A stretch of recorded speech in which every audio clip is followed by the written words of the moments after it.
You're listening to Healthy Living with Eric Sue Podcast, episode 149. Your chance is now. I'm excited to announce the next Healthy Living Mastermind with Eric Sue. It starts March 13, 2017. Over 8 weeks, you will get Eric's proven health and wellness strategies to help you get your health back and achieve your fitness goals. Join in with other highly motivated people as we all support and inspire one another. Visit www.ericwsue.com/mastermind for all the details. Are you a first-time listener?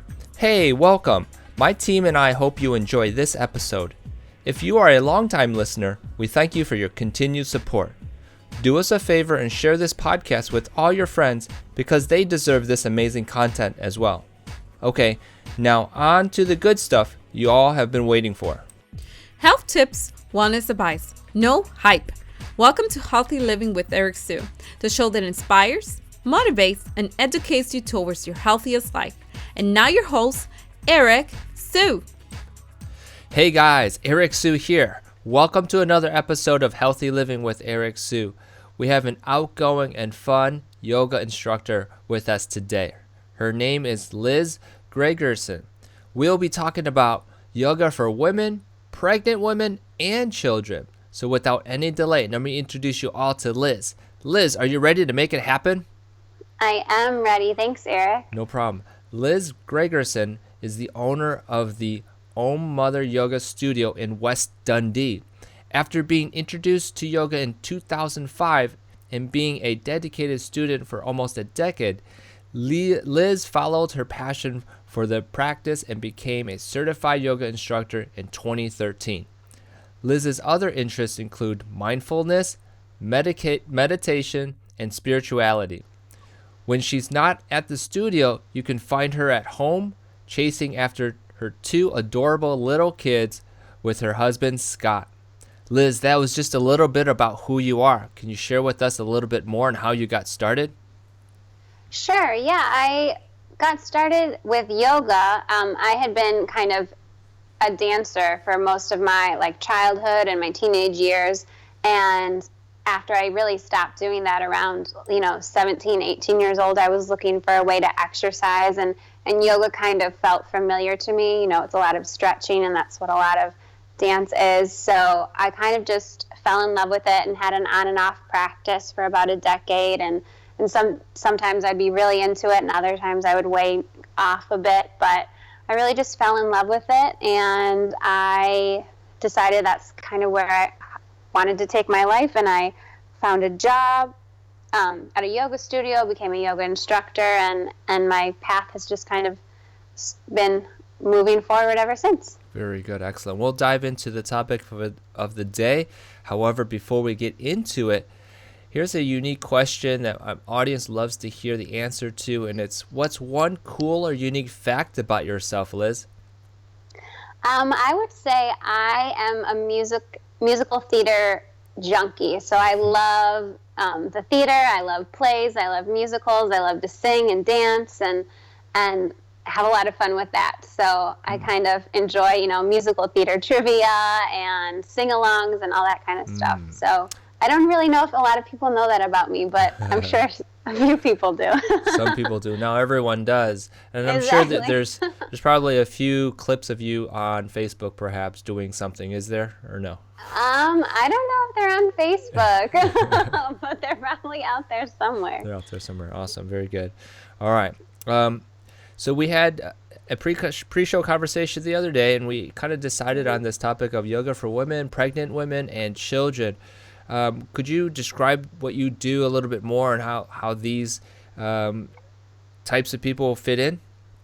Sure. So our yoga studio, ohmMother Yoga, is dedicated to women, pregnant women, and children. So we have, regular women's yoga classes, but we also have prenatal yoga classes and classes for baby, toddlers, and families. And it's just a fun, as far as the kids' classes go, it's a fun way to connect with your children. Prenatal yoga is so amazing, just not only as, a form of light exercise during your pregnancy, but also a way to connect with baby, to practice breathing, all sorts of things. And then obviously we offer, regular women's yoga, which is nice because women feel comfortable coming into this studio and they're not worried about, anything else, any kind of, weird energy. Yeah. So they're just excited to come in as they are and practice a little yoga. Very good. Excellent. What would you say to the person who is kind of hesitant about starting something? Now, this is a new year while we record this, and obviously there's going to be people looking for something new, but what would it be for, what would you say to that person who's kind of hesitant and not really sure about yoga? Yeah. I would say this.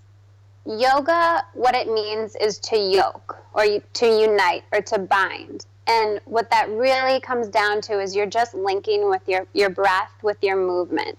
So, especially in January, we're inundated with like images of people standing on their heads or, their six packs or something really extreme where they've been practicing for a very long time and that's how they've gotten there. But really when you get down into it, all yoga is breathing and moving. So everyone's movement is going to look different.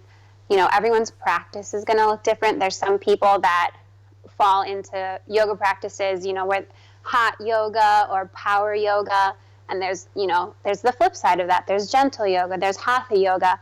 And I would just say, listen to your heart, and if you go to a class and it doesn't align with you or it made you feel a certain way, then you don't have to go to that class again. And there's so many studios out there with different types of practices and different teachers, and I would just say keep trying until you find the place where you feel comfortable and where you feel like you're really moving on a path forward for your health, not just physically, but mentally and emotionally as well. Because yoga is all about breathing. If I do anything in my class, you can ask anyone, we breathe a lot. Because I really feel like the world doesn't breathe enough. So many people come to my class and they start yawning in the beginning and they apologize and they're like, I'm so sorry, I don't know why I'm yawning. And I tell them it's because you're breathing. It's you're breathing deeply and intentionally and mindfully. So that's such an amazing and important part of yoga that I would focus on that and find a place where you just feel comfortable and don't try one class, and if it's horrible, give up on yoga forever, because there's a studio and a teacher out there that is going to be perfect for you. Right, absolutely. And one thing about your studio that you do very well, as I hear you speak, is cater to women who are pregnant and so forth. And so size, if you will, quote unquote, is not a big issue, right? No, we actually have curvy yoga classes too. We have an amazing instructor. Her name's Elizabeth Mendoza, and she is a yoga instructor, and she's also certified in curvy yoga. And it's all about finding the practice that's right for your body. So like I said before, everyone's practice is going to look different, and yoga is not about looking a certain way or being able to do a certain pose. Yoga is about, connecting with that source inside of you, breathing, relaxing, stretching, those types of things. So we kind of just say, come as you are. If you're in your pajamas, like, you don't have to have the fanciest yoga outfit. A lot of the people who come to our studio are moms, so maybe you're wearing the same shirt you've worn all day that has like macaroni and cheese on it, but you got out of the house and you're at the studio, you're on your yoga mat, and we're just gonna have a good time and be still and relax and stretch a bit. Absolutely. What could you share with our audience members who are pregnant, looking to get pregnant? How does that all fit in, or how does yoga fit in with their bodies? Well, we do offer a fertility yoga class, and I've had the opportunity to, see women continue to practice yoga as they're trying to get pregnant.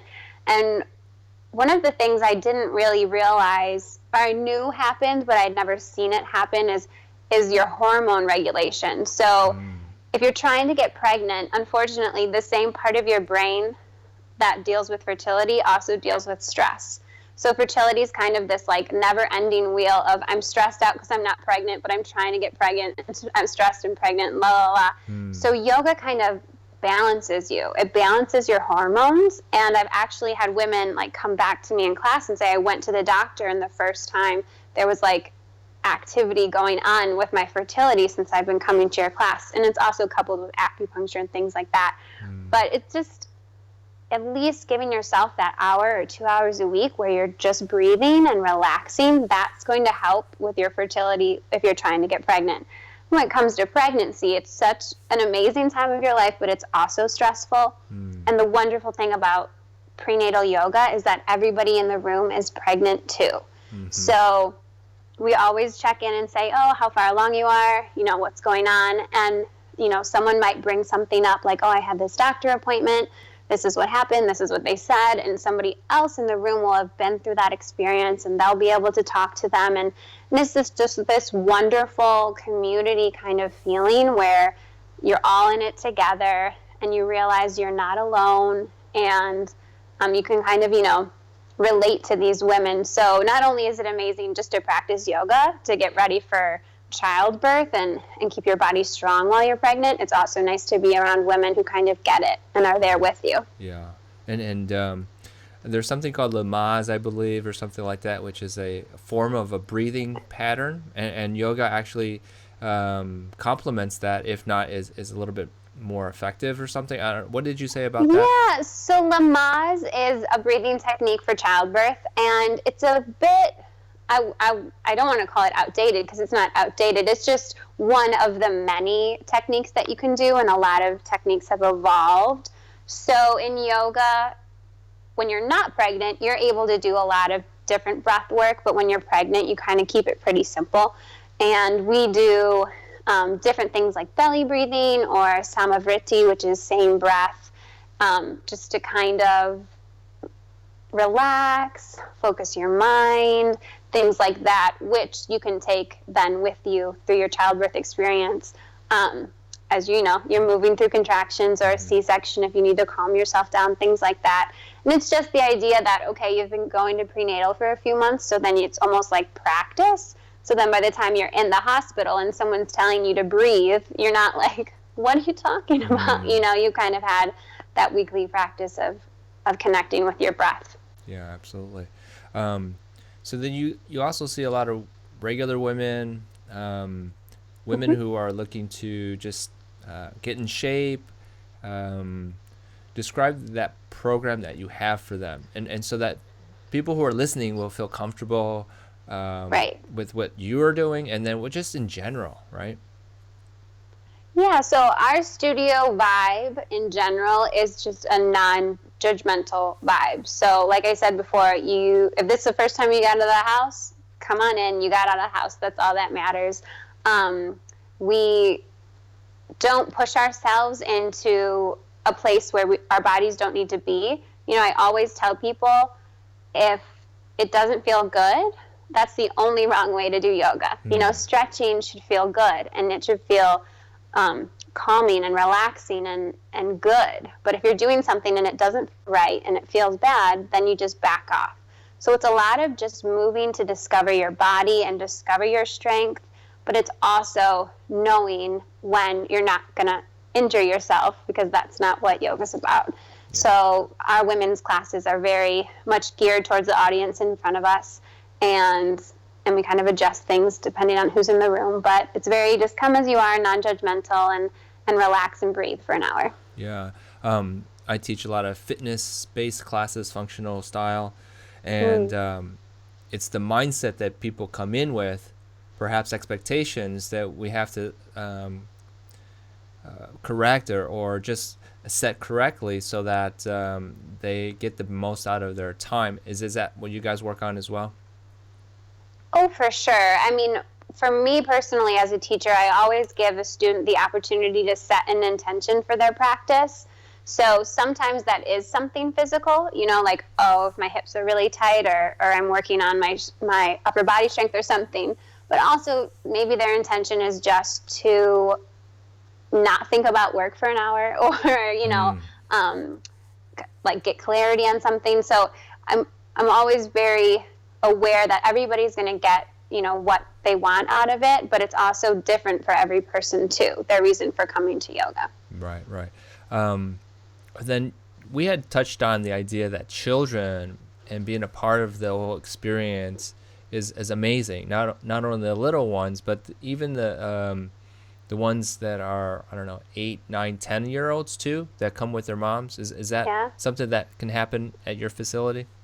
Yeah, so we don't have many 8 or 9 year olds yet. Our community is a bit younger, so the oldest is probably like 6 or 7 that's coming to family yoga. But once they get a little older, their schedules start to get too busy. But we've got a lot of toddlers that come in. Like I'd say 0 to 6 is probably the age of all the kids that come in. And it's amazing for me to see kids connect with their parents on this level. Like their parents don't have their phone for 45 minutes. And they're being silly and they're having fun and they're doing, cool poses. We make them kid friendly and call them animal names and things like that. But they also breathe. We have little pinwheels where we teach them how to take big, deep breaths and blow the pinwheel. And I've had so many parents who come up to me and they're like, oh my gosh, they were doing tree pose in the living room and it was so cute. And I had one mom tell me she was having a bit of road rage in the car and her daughter in the back seat was like, Mommy, because we take deep breaths and we say Yeah. So all those little things where you're planting little seeds in your children's minds that this is how we treat each other, this is how we interact, we have fun, we can calm ourselves down with our breath, we can also be silly and do silly songs, but it's just that one-on-one connection that I get to see with parent with child, and the children love it. It means so much to them to have their parents' undivided attention for a little bit and to have fun at the same time. Absolutely. There's going to be some parents with kids listening. What could you share with the parents with children now, and how can you encourage them to, or how would you advise them to talk to their kids about trying yoga? Well, I think kids are pretty open-minded. Kids are excited to just go somewhere and try something and do something.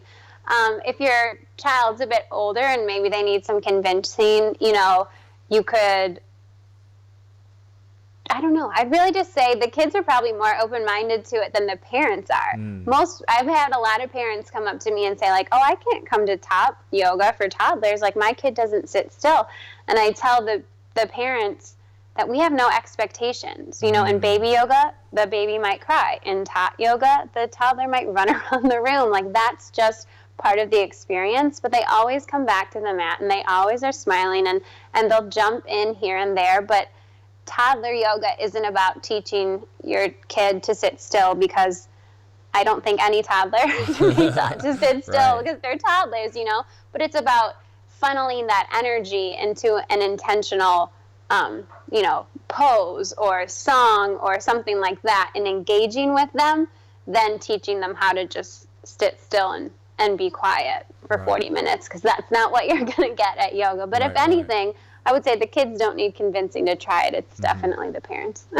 Have you noticed in your experience how children have adjusted or calmed down, if you will, with in the ability to stay in one place, Well,